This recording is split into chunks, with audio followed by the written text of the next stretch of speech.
Ouvinte do meu coração, essa carta é para você, sem nenhum morcego como remetente nem como intermediário. Talvez como destinatário, pois eles bem podem ser ouvintes desse podcast e as palavras que por aí lançamos estão no mundo e podem chegar a todos os ouvidos, cabeças e corações. Já se foram verões tórridos, primaveras chuvosas e invernos estranhos, desde que lancei minhas cartas ao morcego. Passou também quase um ano desde que suas incríveis respostas por aqui aportaram. Outras coisas também passaram, mas todas deixaram suas marcas. Uma delas foi a própria pandemia. Passou, e passou de um jeito que tudo voltou a ser como era antes. Mas aqui ressurge a frase tão dilacerante do William Faulkner. The past is never death. It's not even past. O passado nunca passa mesmo. Ele não está morto. Nem sequer passou de fato. Sim, não passou por diversos motivos. Não passou porque tudo que volta a ser o que era é a expressão de um passado insepulto que provavelmente virá nos assombrar em breve. Não passou também porque o que foi decidirá o que será. E um dos melhores exemplos disso são as mudanças climáticas.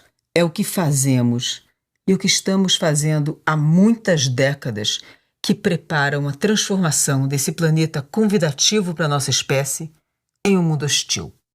Não quero, ouvinte do coração, soar catastrofista, porque além de tudo é bastante cansativo todo esse catastrofismo. Mas ainda assim, nem uma pandemia foi suficiente, nem os milhões de mortos, nem o medo, nem a parada forçada. Não sei você, ouvinte, mas eu me reservo o direito de me desesperar. Um pouquinho, nas horas vagas, mas não o direito de abandonar a luta. Essa eu considero um imperativo ético. Mas cá estamos, nessa situação. O planeta descamba. O salve-se quem puder se torna regra. A ideia de que a tecnologia vai resolver tudo cada vez mais se consolida. E quem ficar de fora? Ora, quem fica de fora é quem não soube cavar o seu lugar ao sol. Esse sol tórrido, nesse planeta, cada vez mais quente, cada vez mais imprevisível, mas também cada vez mais previsível. Ou não seria previsível que o lobby do petróleo sabotasse as negociações da agenda climática? Ou não seria previsível que os territórios dos condenados da Terra fossem parte dos mais obscuros escambos? Ou não seria previsível que o agronegócio se arvorasse o salvador do planeta enquanto destrói mundos sistematicamente? Previsível é o cinismo, a cara de pau. Imprevisível é cada vez mais o clima, mas também a gentileza e a empatia. Previsível é tudo conspirar para que acreditemos que as coisas estão sob controle e que podemos viver como antes, como se Gaia não existisse, como se sua presença pudesse ser ignorada. Gaia aqui representa o planeta e suas características que, conhecidas e previsíveis, nos permitiam apenas considerá-las como um pano de fundo da nossa vida. Faz calor no verão, chove em novembro, dá para plantar feijão em dezembro numa região e em maio em outra, faz frio no Natal no hemisfério norte e é possível coletar azeitonas em abril em certos lugares do mundo. Nada disso continua certo. Nem o calor, nem as estações. As consequências dessa imprevisibilidade sobre a humanidade se desdobram em N mais uma dimensões. Muitas delas das quais a gente nem desconfia ainda. Plantar e colher se tornam desafios, não apenas pela imprevisibilidade do clima, mas também pela imprevisibilidade dos outros organismos que interagem com as plantas, tipo insetos, fungos, bactérias, vírus. Todos podem ter seus ciclos de vida modificados e sua distribuição geográfica alterada, todo dia, toda hora. O tempo todo. Ou seja, produzir alimentos vai se tornar um processo bem mais complexo, pois um de seus pressupostos é o conhecimento que temos sobre as condições ambientais. Essa ponderação vale para os povos indígenas e para os agricultores familiares, mas vale também para o agronegócio e para a agricultura que se considera de alta tecnologia. Ou seja, se já tem muita gente passando fome no mundo, O futuro não promete pratos fartos e barrigas cheias. E tem as doenças. Novas, como foi a Covid, ou velhas, como é a varíola. As novas têm aparecido em um ritmo cada vez maior, derivadas principalmente dos encontros inusitados entre espécies de animais que normalmente não se encontram. Quando os animais se encontram, milhares de organismos também se encontram. Vírus, bactérias, fungos.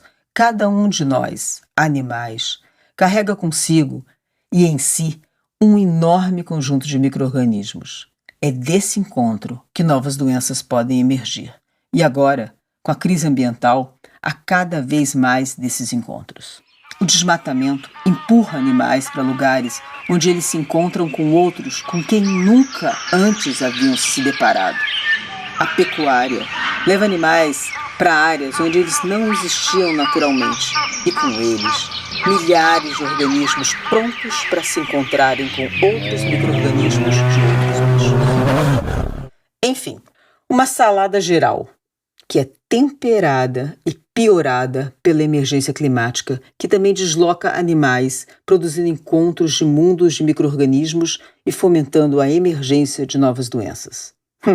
E se isso fosse pouco? Há também o que acontece com vetores de doenças, como, por exemplo, mosquitos que transmitem enfermidades como a dengue, a zika, mas também a leishmaniose, a filariose e a malária. Sua distribuição geográfica e seus ciclos de vida podem se tornar imprevisíveis, bem como podem passar a transmitir outras doenças sobre as quais nada sabemos. Ouvinte do coração, e sobre as doenças velhas? Já pensou em tudo que pode emergir com o descongelamento de áreas que estavam congeladas desde milhares de anos atrás? Não apenas vírus dos quais achávamos que já tínhamos nos livrado, como a varíola, mas também novos velhos agentes patológicos. Por que novos velhos? Por que novos velhos? Imagine uma carcaça de mamute com partes de células congeladas se descongelando e lançando no mundo um monte de micro-organismos que coexistiam com os mamutes, mas que há 5.000 anos ninguém encara. E há muitas outras dimensões, ligadas às casas, por exemplo, cujos materiais de construção não estão adaptados a um calor tórrido, chuvas torrenciais e ventos fortes, às vezes tudo no mesmo dia. Isso impacta as moradias das pessoas, mas também prédios como escolas e hospitais, que podem, além disso, se tornarem impossibilitados de receber pessoas diante do desconforto térmico. Isso, das limitações dos materiais construtivos, também vale para a mobilidade nas cidades, para os sistemas de saneamento e para a produção de energia, de captação de água e para muitas outras coisas. Vale lembrar que quando temos que substituir processos que a natureza desse planeta convidativo oferece para a nossa espécie por tecnologia, a exclusão social aumenta e mais pessoas são impactadas. Se a água do rio fica suja e você tem que comprar água limpa para beber, talvez muita gente tenha que escolher tomar água suja mesmo e adoecer por falta de possibilidade de adquirir essa água limpa. Se tijolo e cimento não são mais materiais que garantem uma construção segura, além de termos que revisitar a história dos 3 porquinhos, muita gente não terá como adquirir materiais mais tecnológicos.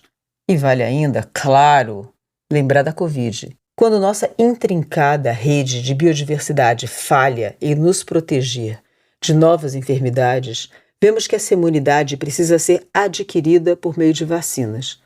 Uma rápida olhada no mapa de distribuição de pessoas vacinadas contra o coronavírus mostra que a exclusão de quem não pode pagar foi a regra. Ainda sobre tecnologia, além de ter sido ela que nos trouxe até aqui, a esse lugar de destruição, e não apenas do planeta, mas também das vidas e dos seus sentidos, ela certamente não terá, como não tem, respostas para todas as crises. Aqui falo dessa tecnologia como filha mimada, bem criada do capitalismo, e não como uma companheira de alma que nos ajuda a superar dificuldades. Remédios que nos adestram, nos tornam dóceis, prontos para aceitar o inaceitável, certamente terão sua contribuição para que vivamos nesse novo período. Embora falando de um outro assunto, talvez tão convocador de fins de mundo como a mudança climática, o que diz Gunther Anders é preciso, diz ele, em seu livro sobre a ameaça atômica. Apesar de todas as incertezas, ganhar a luta entre o tempo do fim e o fim do tempo é a tarefa incumbida a nós hoje e a todos os descendentes em todo o hoje que ainda nos aguarda. E não temos tempo de adiar essa tarefa. Ou seja, é agora, era ontem, era na semana passada, mas isso já passou, então é agora. Um novo normal começa a se estabelecer. Um normal com sucessivas ondas de calor e com ameaças à saúde, com eventos extremos, um normal imprevisível. Sabemos, e a história de nossa espécie está aí para mostrar quem duvida, que os humanos costumam se adaptar a situações mais adversas. Não surpreende, então, que eles se adaptem à imprevisibilidade climática. Só isso já seria bem ruim, mas infelizmente não é só isso. Gaia chegou para o chá, mas quebra as xícaras, derrama o açúcar no chão, puxa a toalha e nos esbofeteia. E nós? Nós achamos que é um mero capricho, que podemos seguir nossa vida como sempre, tapando o sol cada vez mais tórrido com a peneira e fingindo que nada está acontecendo. Enfim, ouvinte do coração, talvez sejamos poucos os que sentirão saudades de quando Gaia, distraída, pisava os astros e nós não sabíamos que a aventura dessa vida era viver nesse planeta agradável onde podíamos nos integrar à dança cósmica. Virão humanos que jamais estiveram num planeta assim, que imaginarão que a hostilidade do meio ambiente é a regra e se adaptarão, ou não haverá sequer essa possibilidade. Difícil prever qualquer coisa quando tudo se torna imprevisível. Lembrando, e não há mesmo como esquecer, que o presente é uma máquina de fazer futuros e que o que a gente faz aqui e agora pautará o que virá amanhã, eu me despeço de você, ouvinte paciente, esperando que essa troca de cartas disfarçada de podcast tenha sido do seu agrado. Sua, esperançosamente, Nurit. Então, mulheres e não mulheres, vocês que chegaram até o fim aqui desse episódio, a gente tem uma surpresa para vocês. Se vocês entrarem lá no site da editora Mil Folhas e usarem o código de desconto Caro Morcego, escrito tudo juntinho, vocês podem ter um desconto bem legal na compra do livro Cartas ao Morcego, que é esse livro que reúne as cartas ao morcego. Claro. Caro Morcego, Cara Humana é um podcast da editora Mil Folhas, com as vozes de Nurit Ben-Sussan, Ariê Bailão e Ilan Ben-Sussan. Roteiro e redação final, Nurit Ben-Sussan. Direção de som e edição, Joanes de Moraes. Trilha sonora, Philip Jones. Consultoria, Marina Mara e Rita Louzeiro. Identidade visual, Raíza Curti. Produção executiva, Tiago de Barros. Coordenação de produção, Arthur Cavalcante. Realização, IEB, Instituto Internacional de Educação do Brasil. Este projeto é realizado com recursos do Fundo de Apoio à Cultura do Distrito Federal.